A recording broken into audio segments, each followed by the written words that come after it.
저도 이렇게 많은 그런 입당 예배 또는 뭐 헌당 예배 뭐 이런 그 예배 초청을 많이 받습니다.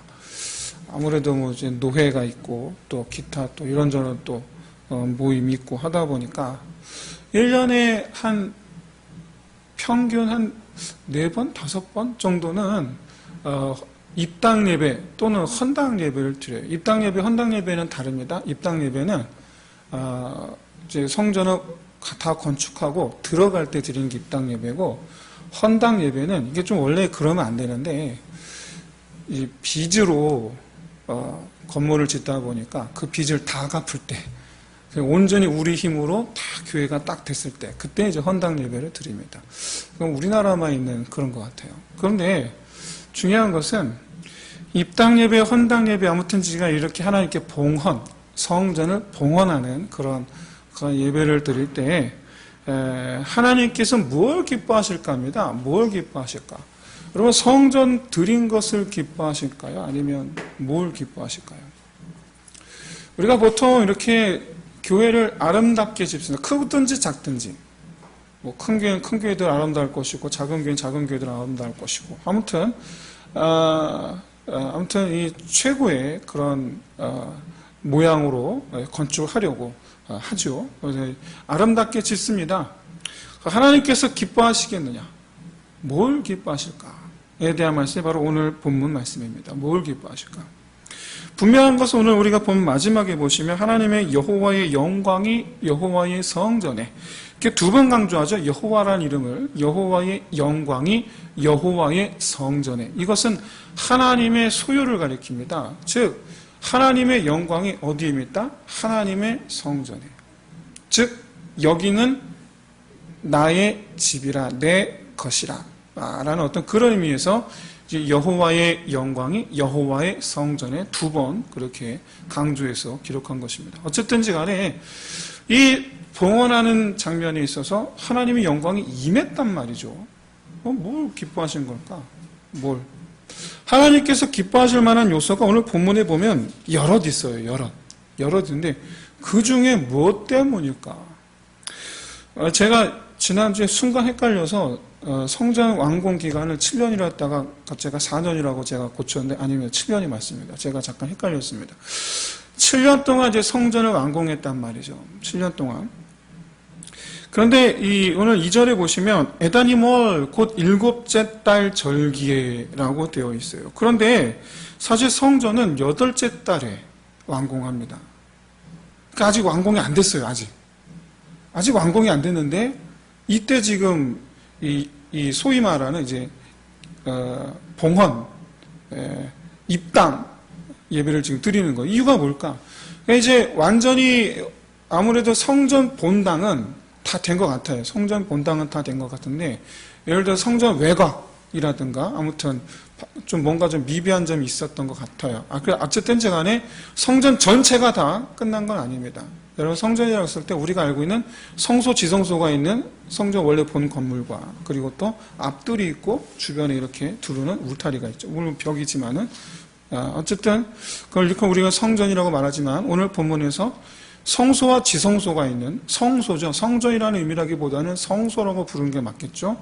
성소에 이제 여호와의 언약궤를 들고 들어갑니다. 그래서 성소에 영광이 임하는 것이죠. 그런데 왜 전체적으로 공사 일정이 아직 안 끝났는데 왜 한 달 미리 앞당겨서 지금 들어가는가? 그리고 왜 성전 봉헌식을 드리는가? 바로 이 기간이 장막절이라서 그렇습니다. 장막절. 그러니까 우리도 공기가 있어요. 공사 기간 있잖아요. 언제까지 맞춰주길 바라 공기가 있는데 솔로몬은 이 장막절에 이 성전 완공을 하고 싶었던 거예요. 그 이유가 있습니다. 언약궤가 지금까지 성소 완공하기 전까지 언약궤가 어디에 있었습니까? 성막, 그냥 천막이죠. 천막 안에 있었단 말이에요. 천막 안에. 다윗성 앞에 성막을 차려놓고 천막을 차려놓고 다윗성 앞에 있었단 말이에요. 그래서 다윗이 늘 항상 마음이 아팠어요. 나는 성에 있는데 작지만 그래도 나는 성에 있는데 밖에 내다보면 천막이 있는 거예요. 밖에 내다보면 언약궤는 천막에 있구나. 하나님은 천막에 계시구나. 이게 늘 항상 마음이 아팠단 말이에요. 성전 짓기를 구했지만 어쨌든 하나님께서 허락을 하지 않으셨고 네 아들이 지으리라. 그래서 아들이 이제 솔로몬이 짓습니다. 참고로 이 솔로몬이 지은 이 솔로몬 제1성전이라고 그러죠. 이 솔로몬 성전은 나중에 예수님 시대 헤롯 성전이 지은 것과 장소가 다릅니다. 그 자리가 아니에요. 바로 예수님이 못 박히신 골고다. 거기가 최초 1성전이 있던 자리예요. 최초 헤롯 성전이 있던 자리예요. 그 골고다 그 자리가 과거 이제 다윗이 2차 인구조사를 함으로 말미암아 하나님의 징계를 받게 되죠. 그래서 이스라엘 사이에 전염병이 돌게 되고 하나님께서 성경상으로는 7만 명이 죽었다고 그렇게 말씀하고 있습니다. 그의 다윗이 회개하면서 용서를 구하죠. 그때 아라우나의 타작마당을 돈 주고 삽니다. 거기서 번제를 드려요. 거기가 어디냐? 아브라함이 이삭을 번제로 드렸던 곳이에요. 거기서 제단을 쌓게 되고 그 제단을 쌓았던 거기가 바로 솔로몬 성전 자리가 돼요. 그리고 이후에 예수님께서 거기서 십자가에 못 박히시는 거예요. 의미심장하죠? 굉장히 의미가 있는 거예요. 이삭이 처음에 이삭을 번제로 드렸던 곳, 그 다음에 다윗이 자기 죄를 고백하면서 회개하면서 번제를 드렸던 곳, 그리고 성전이 제1성전이 세워졌던 곳, 거기서 예수님께서 어린 양 되사 번제물로 죽으시는 거죠. 아무튼 이처럼 이 하나님께서 지금까지 천막 생활을 했는데 그러면 언제부터 천막 생활을 했는가? 바로 출애굽으로 넘어가게 돼요. 출애굽까지 거슬러 올라가야 돼요. 하나님께서 이스라엘을 데리고 출애굽을 하게 되죠. 이때 이스라엘 전부 다 무슨 생활을 하게 됩니까? 40년 동안 장막 생활을 해요. 장막 생활. 천막 생활을 해요. 하나님도 천막, 사람도 천막. 그래서 40년 동안 장막 생활을 하는데 이때 이 장막절이라 이때가 가을입니다. 이때 가을이라 소위 말하는 우리식으로 따지면 추수감사절과 같은 거예요.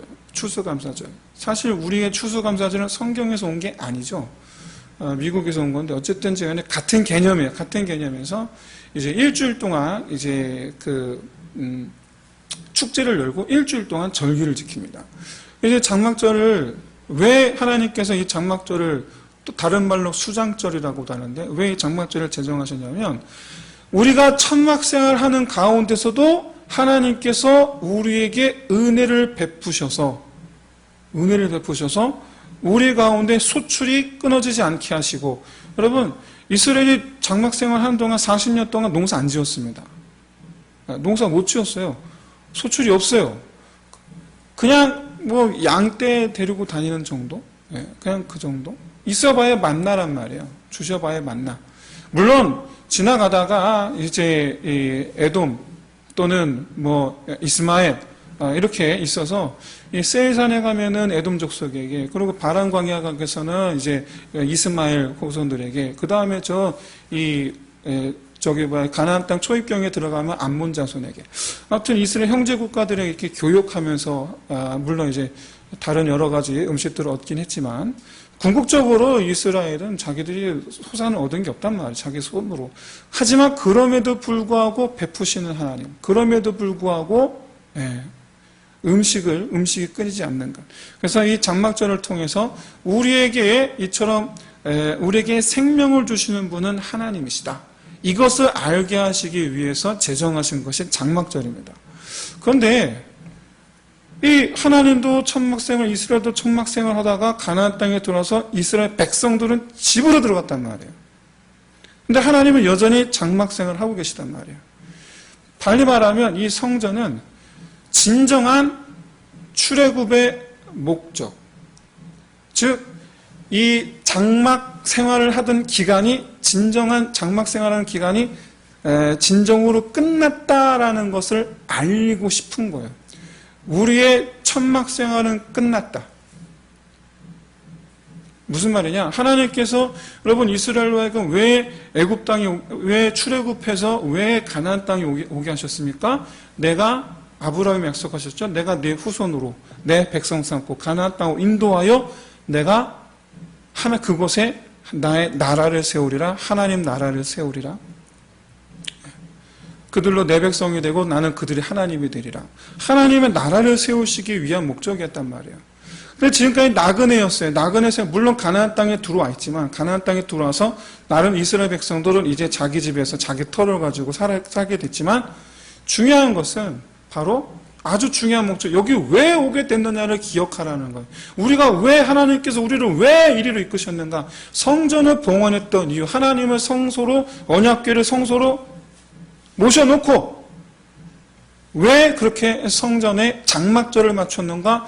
우리의 그 나그네 생활이 이제야 끝났다. 즉 이제부터는 우리는 하나님의 나라, 하나님의 백성, 하나님의 통치가 이루어지는 나라다.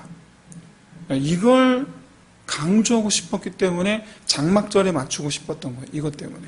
그래서 공사기가 아직 안 끝나, 아직 한 달 남았지만 아직 좀 미비한 부분이 있지만 그냥 땡겨서 장막절에 맞춰서 지금 하고 있습니다.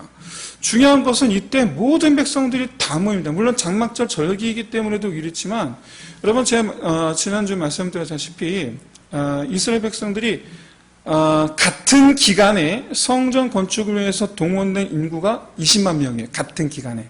근데 그걸 7년 동안 했단 말이에요. 그러면 7년 동안 똑같은 사람 20만 명이 일으켰습니까? 아니죠. 교대했단 말이에요. 교대. 서로. 뭐 기간을 얼마를 두고 교대했는지 성경에서 말씀하고 있지 않습니다. 그래서 알 수가 없습니다. 하지만 같은 기간 20만 명이 동원될 정도의 공사를 7년 동안 했다면 여러분 웬만한 이스라엘 사람들은 다 참여했었다는 얘기예요. 한 번쯤은 가서 돌 한 번 날랐다는 얘기예요. 한 번쯤은. 이 이스라엘 백성들이 다 너도 나도 같이 동참했던 성전 건축이란 말이에요. 너도 나도 같이 동참했던. 그래서 그게 완공된 데더라 다 보고 싶은 거죠. 우리의 손이 닿았던 것들. 그래서 다 모이는 거예요. 다. 그런데 이때 참 재밌습니다. 이때 뭐가 재밌냐면 5절에 보시면 이스라엘 온 회중이 그와 함께 솔로몬은 그와 함께 그 궤 앞에서 양과 소로 제사를 지냈으니 이렇게 되어 있는데 이 양과 소 여러분 아시겠지만 히브리어는 독일어와 똑같습니다. 성수격이 있어요. 그래서 우리말에는 그런 게 없지만 독일어처럼 성수격이 있어서 이 양과 소의 이 성이 양은 암양을 가리키고 소는 숫소를 가리킵니다. 이게 번제로 드렸던 것이.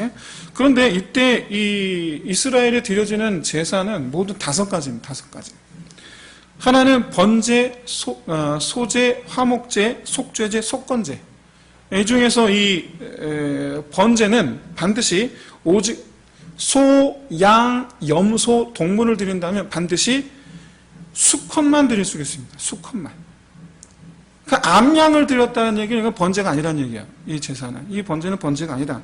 소제는 가루, 곡식가루로 드립니다. 곡식가루로 드리고 그 다음에 화목제. 화목제가 바로 뭐냐면 감사와 서원을 드리는 제사. 이게 특징이에요.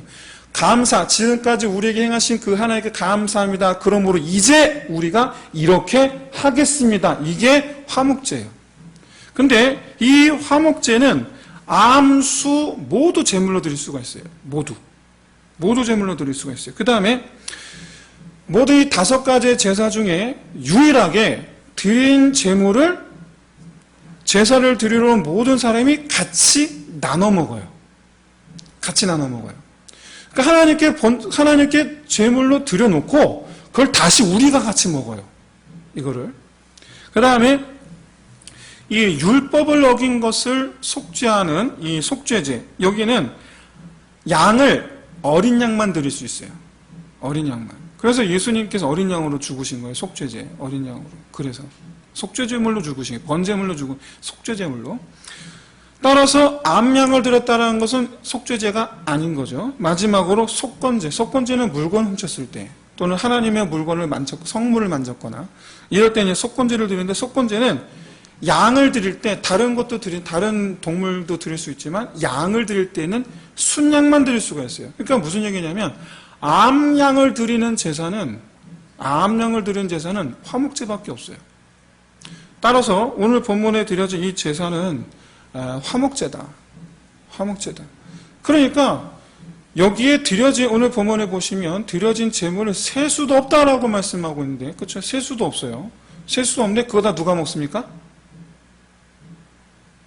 여기 모인 모든 이스라엘. 여기 모인 모든 이스라엘. 여러분, 우리가 하나님께서 오시는, 즉, 지금 성전 봉헌식을 하고 있어요. 성전 봉헌식을 할 때에는 우리에게 소망이 있죠. 바로 뭐냐면 이곳에 주여 오시옵소서예요. 그렇죠? 주여 이곳에 오시옵소서. 이게 사실은 성전 봉헌할 때에 드리는 모든 이 성도들의 그 마음이죠. 소망이죠. 바람이죠. 그런데 거기에 하나님의 그 임재하심 앞에 무엇이 빠지면 안 되느냐? 바로 모든 성도들이 함께 그것을 즐거워하는 것. 함께 즐거워하는 것. 예. 사랑하는 성도 여러분, 우리가 이 교회의 본질입니다. 하나님께서 우리 가운데 함께 하심을 나만 누리나? 아닙니다.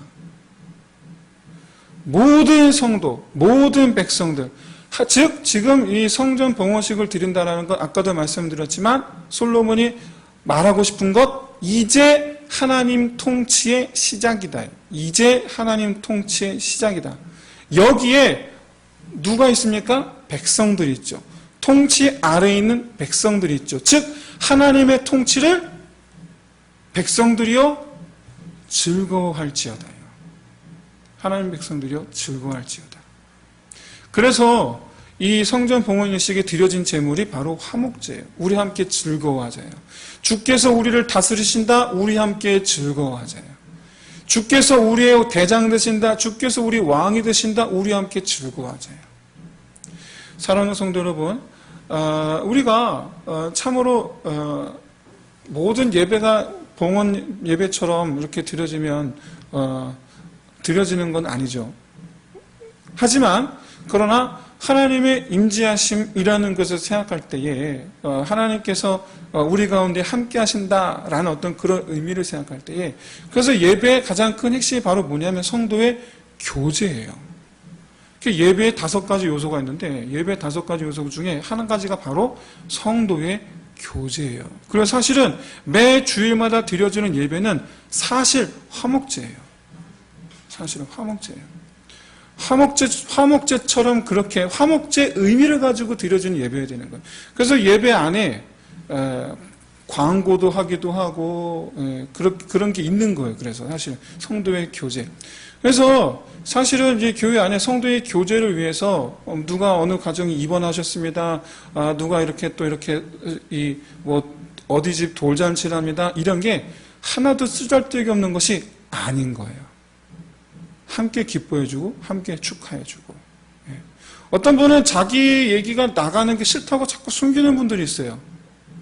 그거는 정말 말 그대로 아직 그런 의미를 잘 모르시기 때문에 그러셨으리라라고 생각을 합니다. 그러셨으리라 생각을 하는데 물론 이렇게 자기 어떤 개인 사생활을 중요시 여기는 시대이기 때문에 그런 것들이 이렇게 우리가 너무나 좀 힘든 부분이 없지 않아 있으리라고 생각을 합니다. 그러나 어쨌든 예배의 본질은 성도의 교제라. 함께 서로가 축하하고 즐거워해주고 하나님께서 우리를 다스리심에 하는 것에 대해서 우리가 함께 즐거워하는 것, 서로 떡을 떼며 교제하는 것. 이것이 예배의 핵심, 5가지 핵심 중에 하나다. 하나님이 임재하심을 바란다면 사랑하는 성도 여러분, 서로 교제하십시오. 그게 중요한 겁니다. 서로 교제하셔야 됩니다. 이 솔로몬의 이 성전 봉헌 예식에 또 한 가지 특징이 있는데 바로 뭐냐, 모든 절차를 하나님께서 영광 가운데 임하실 만한 또 다른 요소가 바로 뭐냐면 모든 절차를 율법대로 했다라는 거예요. 모든 절차를. 3절 4절을 보시면 제사장이 궤를 메고 그다음에 모든 회막 기구, 성전 기구를 레위인들이 메고 이거 별거 아닌 것 같은데 여러분 아닙니다. 굉장히 중요합니다. 왜 굉장히 중요하죠? 다윗은요. 하나님 일에 열심히 했던 다윗. 하나님께 누구보다도 순종적이었던 다윗. 역대 왕 중에 가장 순종했던 하나님의 마음에 합한 자라는 유일한 칭호를 받았던 다윗. 그조차도 언약궤를 멜 때 율법대로 안 했어요. 소달구지에 메고 가다가 소달구지에 싣고 가다가 그렇죠? 이 돌불에 걸려서 언약궤가 덜커덩할 때에 그것 때문에 우사가 사실 선한 마음으로 한 거긴 한데 선한 마음으로 한 거잖아요. 넘어질까 봐 잡았단 말이에요. 근데 율법에는 손대면 안 돼요. 그 자리에서 우사가 심판을 받고 즉 명령을 어겼기 때문에 죽은 겁니다. 여러분 오해하시면 안 돼요. 명령을 어겼기 때문에. 이것은 바로 우리가 예수 그리스도의 보혈의 피가 필요한 이유이기도 해요. 하나님의 명령을 어기면 다 심판받습니다. 그래서 우리 모든 사람이 다 심판 안에 있어요. 우리 전부가 다 우사처럼 다 그렇게 죽음이 예정돼 있어요. 그런데 예수 그리스도 보혈의 피로 그걸 덮어주셨기에 우리는 사는 겁니다. 어쨌든 그런 의미에서 여러분 우사의 죽음에 대해서 의구심을 가지시는 분은 그래서 그렇다. 사실은 우리도 원래는 죽어야 한다. 라는 것을 여러분 염두에 두시면 이해하시리라 생각을 합니다. 어쨌든 그러니까 다윗이 마음이 상했어요. 그래서 난 우리 다윗성으로 내가 내 집으로 가져올 수가 없다. 그냥 놔둬라. 오벳에돔의 집에 오벳에돔은 레위 사람입니다. 레위의 집에. 그래서 레위인 오벳에돔이 3개월 동안 이렇게 거기서 번제를 드리고 제사를 드리고 결과적으로 축복을 받습니다. 그랬더니 그 제사가 다시 옮겨와요. 그때는 제사장이 메고요. 여러분 이와 같이 이 솔로몬이 자기 아버지가 했던 것들을 알기 때문에 그래서 처음부터 모든 것 다 율법대로 한 거예요. 율법대로. 처음부터 끝까지 하나님 말씀대로. 드디어 이제 이 성소에 언약궤가 들어옵니다. 여러분 이것도 굉장히 또 하나님께서 기뻐하실 만한 일이 아닐까. 우리는 다른 신전 가볼 일이 별로 없잖아요. 가볼 일 없는데 우리나라에도 도처에 신전이 있죠. 원래 신은 아니지만 바로 불교 법당이죠. 가면 뭐가 있습니까? 가운데 떡하니 불상이 있어요. 대부분의 유럽을 가도 그렇고 어디를 가든지 간에 대부분 신전의 중심에는 뭐가 있습니까? 신상이 있어요. 신상이 있어요. 대부분 우상이 있어요.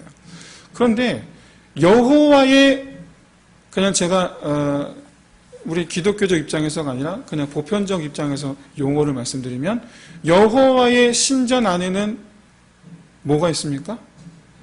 언약궤가 있어요. 가운데 그 중심에. 이게 다른 거하고 다른 신전하고 달라요. 이게 무슨 얘기냐면 여호와의 신전의 언약궤, 그 언약궤 안에는 무엇이 있습니까? 오늘 본문에 보시면 십계명 2 돌판만 있다고 그랬어요. 아무것도 없고 십계명 2 돌판만 있습니다. 십계명 2 돌판은 하나님의 언약, 말씀을 가리켜요. 우리가 지켜야 할 언약을 가리켜요. 내 평생에 이 말씀에서 떠나지 아니할지이다. 하나님께서 신명기에서 분명히 말씀하셨단 말이에요. 좌로나 우로나 치우치지 아니하고 너희 하는 여호와께서 너희에게 명령하신 모든 도를 행하라. 여기서 말하는 여호와께서 명하신 모든 도란 바로 십계명을 가리켜요. 그리하면 너희가 살 것이요 복이 너희에게 있을 것이며 너희가 차지한 땅에서 아직 차지 안 했어요. 신명기 말씀하실 때는 즉 가나안에서의 얘기예요. 차지한 땅에서 너희의 날이 길리라. 신명기 5장 32, 33절에 있는 말씀. 다시 말씀드려서 지금 이 언약궤를 성소의 그 중심에 물론 이제 지성소에 언약궤를 놓게 됐기 때문에 성막에서도 그랬잖아요. 성막에서도 성소와 지성소가 있고 지성소에 언약궤가 있었단 말이에요. 당연히 성전으로 옮겼어도 지성소에 언약궤가 들어가는 건 당연한 겁니다. 이게 우리 입장에서는 또 유대인 이스라엘 입장에서는 이게 하나도 이상한 게 아니에요. 원래 그런 거니까. 하지만 언약궤를 지성소에 모셨다. 즉 성전의 그 중심에 모셨다라는 것은 다른 것이 아니라 하나님의 임재하심이 하나님의 통치라고 말씀드렸는데 즉 하나님의 통치는 무엇으로 이루어집니까? 십계명. 언약의 말씀으로 통치가 이루어지는 거예요. 하나님은 여러분 불변하시는 거. 하나님 변하지 않아요. 상황에 따라 바뀌지 않으세요. 오늘날 현대 법은 상황에 따라 바뀌죠. 오늘 현대 윤리도 상황에 따라 바뀌어요. 상황윤리라는 게 있잖아요. 상황에 따라 바뀌어요. 지금도 안타깝게도 성소수자 인권 해갖고 한참 이게 시끄러운데 이제 시대가 흘러감에 따라서 물론 우리 성경대로라면 결코 용납할 수 없는 일이죠. 그러나 시대적으로, 환경적으로 이런 것들이 국가법적으로는 이 상황에 따라 그렇게 바뀔 수밖에 없어요. 그러나 우리 그리스도인들은 그 가운데에서 이처럼 우리가 지켜 행할 것이고, 뭐 그렇다고 우리 그리스도인들이 무슨 뭐 성소주자들 뭐 배격하는 그거 아니잖아요. 그런가 보다 이러는 거지. 우리가 뭐 무슨 뭐 가서 그 사람들한테 뭐 돌 던지는 것도 아니고 그냥 그런가 보다 그냥 그런 거지 뭐. 어쨌든 이처럼 우리가 하나님의 법은 영원부터 영원까지 변치 않으신다.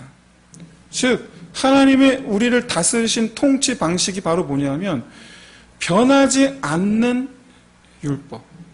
변하지 않는 율법. 그래서 이 언약궤를 모셨다 하면 바로 무슨 말이냐? 우리 입장에서는, 즉 이스라엘 백성 입장에서는 우리가 지금부터 영원까지 이 말씀을 그대로 지키겠나이다라는 거예요. 지키겠나이다.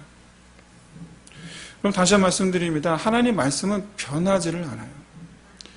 오늘날 우리 그리스도인들이 시대적인 요구에 안경을 쓰고 성경을 보면 시험 듭니다. 시대적인 어떤 환경과 시대적 상황을 가지고 성경을 보면 굉장히 시험이 들어요. 근데 아까도 말씀드렸지만 저는 뭐 기독교에서 국가에 대고 성소수자 뭐 어쩌고 하는 문제에 적극적으로 나서서 반대하는 의견을 보이는 것에 대해서 저는 별로 그렇게 긍정적으로 생각을 하지 않습니다. 왜 그러는가? 이건 제 의견이에요. 제 의견일 뿐이에요. 그 이유가 있습니다. 왜 그러냐면 많은 특히 우리 합동 측은 아주 전적으로 반대하는 입장인데 저는 좀 그렇진 않아요. 왜 그런 이유가 있습니다. 아까도 말씀드렸지만 국가의 법과 우리의 법은 달라요. 그런데 우리 하나님의 법을 하나님의 사람들이 지키는 것 당연한 겁니다. 우리는 그 당연하게 지켜야 돼요. 그런데 이 하나님을 믿지 않는 사람들에게까지도 적용하려고 하니 이게 맞겠는가? 그렇지 않거든요. 상식적으로 맞지가 않아요. 그러다 보니까 저는 그런 말씀드리고 싶어요. 모든 그리스도인들에게, 그리고 또 심지어 이 미국에서 그런 분들을 놓고 목회하는 분들이 있어요. 미국에 게이나 레즈비언이나 그래서 그런 분들 대상으로 목회하는 분들이 있어요. 그 목회의 목적이 뭐냐? 원래대로 되돌림이에요. 원래대로 되돌림. 그러니까 교회에 할 일은 뭐냐면 그런 법을 반대하고 자시고 할 게 아니라 그 상태에 있는 이들을 되돌리는 일에 교회가 힘쓰는 거예요. 그러면 되는 거예요. 그러면. 다시 말씀 이거 제 생각입니다. 여러분 뭐 저하고 생각이 다르실 수도 있어요. 교회가 정말로 그런 문제에 관심이 있다면 저는 그렇게 생각합니다. 그런 분들을 되돌리는 데 힘쓰라. 그게 굳이 뭐 국가 법안을 내는 거 가서 뭐 피켓 시위할 이유가 하나도 없어요. 그거 하느니 차라리 가갖고 그 사람들 다시금 하나님 형상을 회복시키는 데 힘쓰는 게 낫지. 교회가 할 일은 이 국가법이 하나님의 법이 되게 하는 게 아니잖아요. 그래서 저는 그렇게 생각을 합니다. 아무튼 우리는 하나님의 법 아래에서 영원부터 영원까지 변치 않으신 하나님 법 아래 내가 있겠다. 이것이 바로 이 성소의 언약궤, 이 성소의 중심의 언약궤를 드리는 가장 큰 목적이다. 하나님의 영광이 언제 임하는가? 하나님 영광이 언제 임하냐면 바로 제사장들이 언약궤를 놓고 나올 때 하나님의 영광이 이 히브리어로 쉐카인의 영광이죠. 구름 가운데 하나님의 영광이 임하는 많은 소리로 임하는 그런 모습을 보여줍니다. 그러면 여러분 하나님께서 언제 영광을 받으셨을까? 첫째, 이 수많은 사람들이 모여서 제사 드릴 때, 수많은 사람들이 모여서 하나님의 언약궤를 이 성전을 기뻐하며 함께 교제할 때, 이 성전 봉헌하는 것을 절차대로 율법 절차대로 할 때, 아니죠. 아니에요. 여러분 하나님의 영광이 임하는 때는 우리의 그 중심에 말씀을 놓을 때예요. 우리 중심에 말씀을 놓을 때 하나님의 영광이 임하는 거예요. 저는 많은 분들이 기도 생활에 열심히 하시고 예배 생활 열심히 하시고 그래서 참으로 그렇게 신앙 열심히 하는 분들을 많이 봅니다. 굉장히 우리나라에 그런 분 많아요. 그래서 교회가 그래도 우리나라는 참 건강한 편입니다. 얼마나 감사한지 몰라요. 그런데 한편으로는 좀 이런 질문을 좀 드리고 싶습니다. 우리가 얼마나 말씀을 읽고 있는가? 첫째. 그리고 두 번째로 우리가 얼마나 말씀대로 하고 있는가요? 여러분 쉽게 말만 생각해도 여러분 참 우리 그리스도인들한테 제가 볼 때는 찔리는 사람이 적어도 90% 이상은 되지 않을까 싶어요. 무슨 얘기인가? 이거 하나만 얘기도 여러분 다 찔려 하실 것 같은데 저부터도 그렇고 내 부모를 공경할지니라. 우리 다 고개 숙이잖아요. 그렇죠? 이 말씀 하나만 해도 여러분 우리는 다 고개 숙여야 돼요. 네 부모를 공경할지니라. 우리가 어디 참 이 자식된 입장에서 부모 공경하는 게 여러분 어디까지냐? 한계가 없잖아요. 한계가 없잖아요.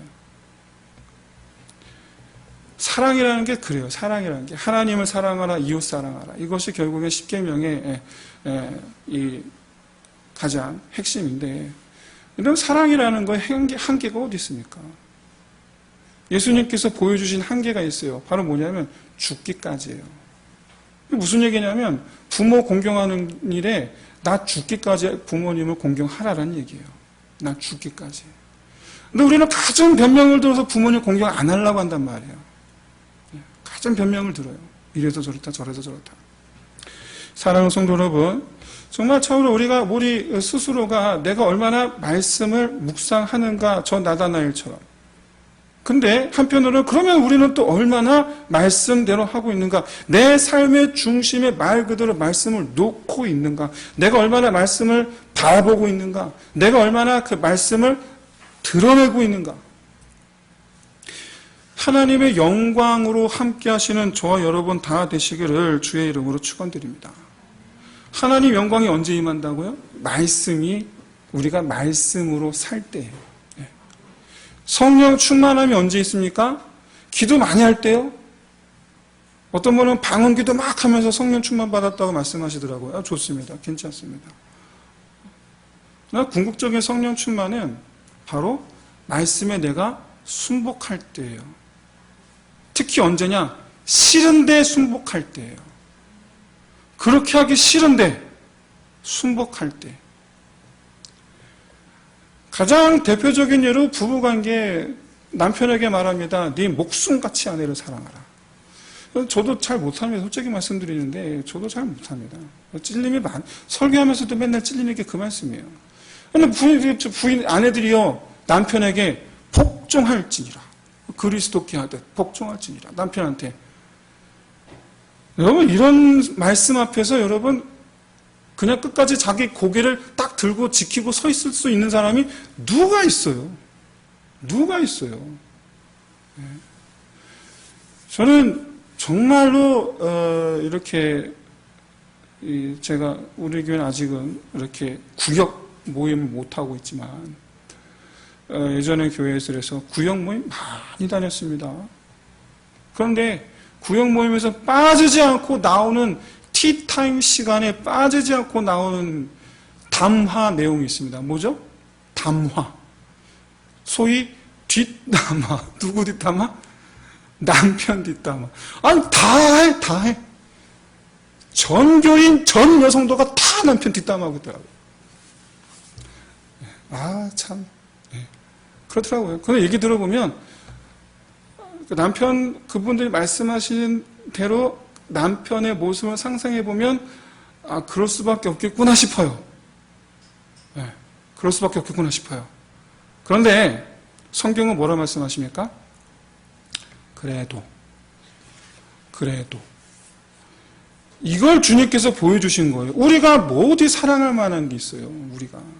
그런데 그래도 주님께서 죽어주셨잖아요. 그래도 우리가 싫어도 말씀에 순복하는 거예요. 여러분 남편 사랑할 만한 구석이 있습니까? 없잖아요. 있습니까? 죄송합니다. 아무튼 없어요. 사람의 눈으로 볼 땐 눈 씻고 찾아봐도 없어요.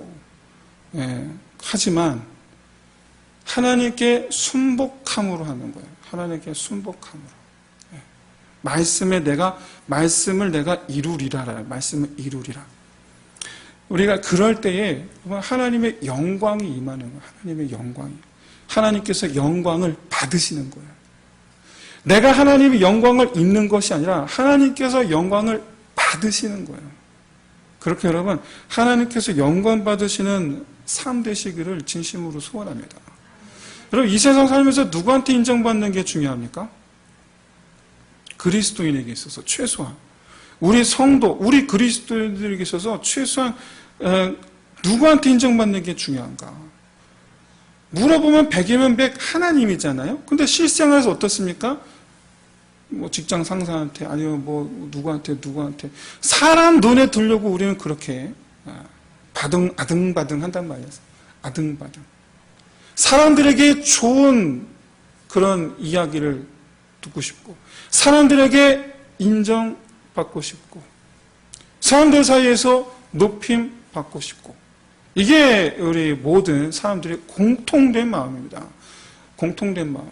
여러분, 나는 아니라고 그렇게 자신하지 마세요. 다 그러니까. 심지어 교회에서 봉사하는 분들도 가보면 다른 성도들한테 이렇게 칭찬받고 싶은 욕구가 다 있으시더라고요. 다. 칭찬 못 받으면 이렇게 막 마음이 상하셔요. 사람한테, 특히 여러분 목사한테 칭찬 안 받으면 마음 엄청 상합니다. 그렇잖아요. 근데 이게 다 우리 욕구 안에 다 있단 말이에요. 누구한테 인정받고 싶고, 누구한테 높임받고 싶고, 누구한테 칭찬받고 싶고. 그런데 사실 누구한테 인정받으면 됩니까? 하나님께만. 목사님 알아주든 말든 그게 뭔 상관입니까?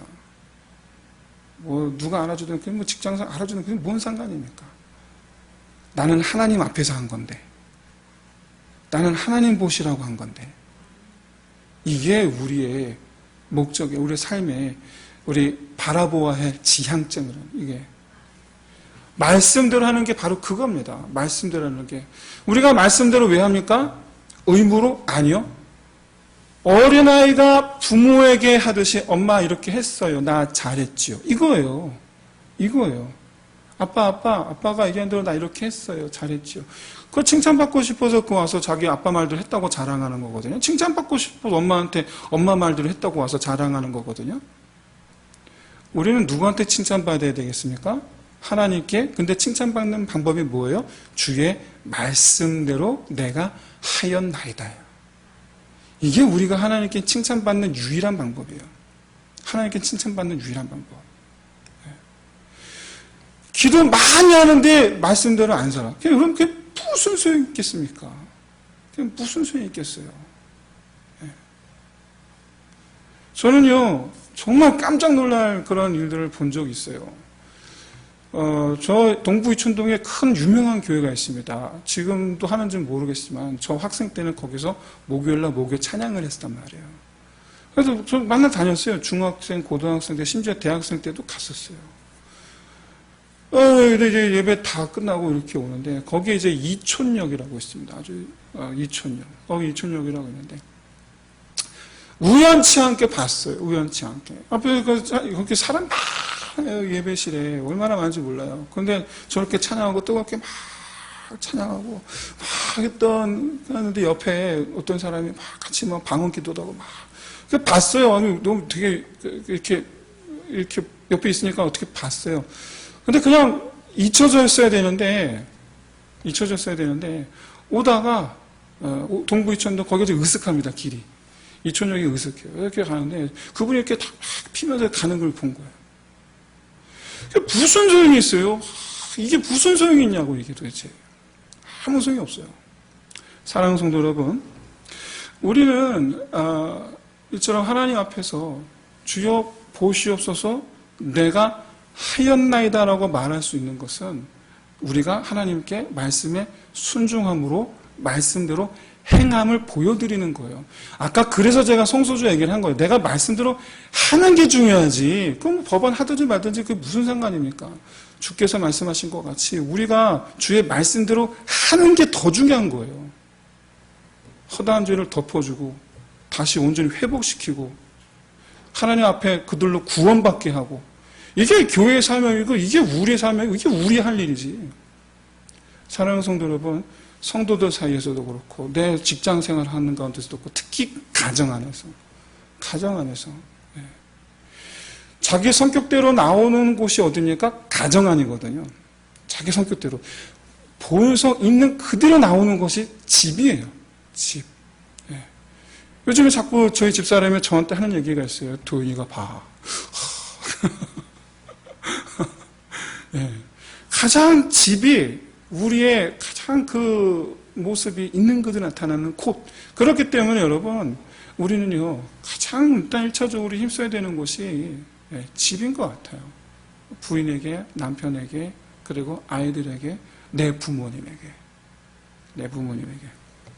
뭐, 시부모님이 됐든, 뭐, 장인장모님이 됐든, 어쨌든, 친부모님이 됐든, 우리 부모님에게. 말씀 마치겠습니다. 여러분, 공자 아시죠? 공자의 수제자 중에 자공이라는 사람이 있습니다. 자공이 이렇게 물어봤어요. 어떤 사람이 훌륭한 사람입니까? 많은 사람들에게 칭찬받는 사람이 훌륭한 사람입니까? 그때 공자가 뭐라 그러냐면 아니다. 사람을 속일 수도 있다. 그렇기 때문에 사람들에게 칭찬받는다고 해서 훌륭한 사람은 아니다. 다시 또 물어봤단 말이에요. 그러면 이 사람들에게, 그러면 사람에게 인정받지 못하고 악담을 들으면 그게 훌륭한 사람이 거꾸로 물어봤단 말이에요. 그랬더니 아니죠. 훌륭한 사람은 이 많든 적든지 간에 반드시 그를 인정해주는 사람이 있을 수밖에 없다. 그럼 다시 물어보면 어떤 사람이 그럼 훌륭한 사람입니까? 그랬더니 뭐라고 그러냐면 훌륭한 사람이 인정해주면 그 사람이 훌륭한 사람이다. 훌륭한 사람이 인정해주는 그 사람은 훌륭한 사람이다. 여러분 우리에게 있어서 가장 뛰어나시고 가장 높으신 분, 위대하신 분께서 우리에게 말씀하시는 거예요. 내가 너를 인정한다. 여러분 이것이 우리가 바라보아야 할, 그리고 오늘날 이 성전 봉헌식이지만 솔로몬이 이스라엘 백성들을 모아놓고 하고 싶은 말, 이제 하나님 통치의 시작이다. 우리의 천막 생활은 끝났다. 나그네 생활은 끝났다. 이제 이곳이 주의 나라가 되게 하는 것이 주의 나라가 되게 하는 시작이다. 그러므로 마지막으로 언약궤를 드리며 하나님의 영광 임하는 것을 바라보며 하고 싶었던 말. 그러므로 우리 다 같이 주의 말씀에 순종하자. 사랑하는 성도 여러분, 우리는 하나님의 주의 성전입니다. 주님의 몸입니다. 그렇기 때문에 우리가 주의 몸된 자로서, 성전이 된 자로서 하나님께서 임하시는 성전이 되시는 저와 여러분 되시기를 주의 이름으로 축원드립니다. 무엇보다도 저런 우리가 말씀, 이 가장 이 창세기부터 요한계시록까지 처음부터 끝까지 다 추격하면 열심히 읽어야 되지만 한 페이지 빼지 말고 한 줄, 한 단어 하나 빼지 말고 열심히 꼼꼼히 잘 열심히 읽으셔야 되겠지만 어쨌든지 간에 우리 성경의 정신은 첫째 하나님을 사랑하고 둘째 이웃을 사랑하라. 이 하나님이 사랑하라 말씀하신 것, 이것에 대해서 우리가 정말 온전히 힘쓰면서 아까 말씀드렸지만 난 싫단 말이에요. 근데 내 싫은 마음을 극복하고 주의 말씀에 내가 순복하는 것, 즐거이 순종하는 것보다 엎드려 순종하는 때 하나님께서 더 기뻐하시는 겁니다. 네. 즐거이 순종하는 것보다. 이게 역설이죠. 여러분 오해하시면 안 돼요. 어떤 사람은요, 찬양을 되게 좋아해요. 본인이 찬송하는 걸 되게 좋아해요. 그래서 교회에서 찬양팀 봉사하고 열심히 해요. 근데 어떤 사람은요, 찬양을 못해요. 왜냐하면 소아마비거든요. 근데 찬양 시간에 찬양을 잘하고 이 실력이 뛰어난 앞에 찬양인들을 막 하는 거예요. 찬양을 막 하는 거예요. 아름답게.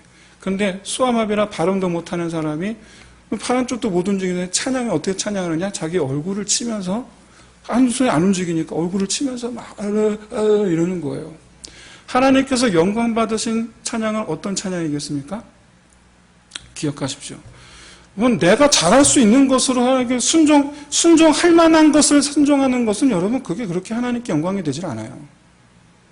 그러나 내가 못하기 때문에 내가 못하는 것을 가지고 순종할 때 하나님께서 영광 받으시는 거예요. 내 자신을 꺾어내고 나 자신을 깎아내고 내가 엎드려서 내가 내 굳어버린 무릎을 꺾어서 하나님 앞에 엎드려서 내가 하겠나이다 하는 그렇게 저 하나님 앞에 내 마음보다 내 감정보다 내 생각보다 주의 말씀대로 그럴 때 하나님의 영광이 함께하게 되실 줄로 믿습니다.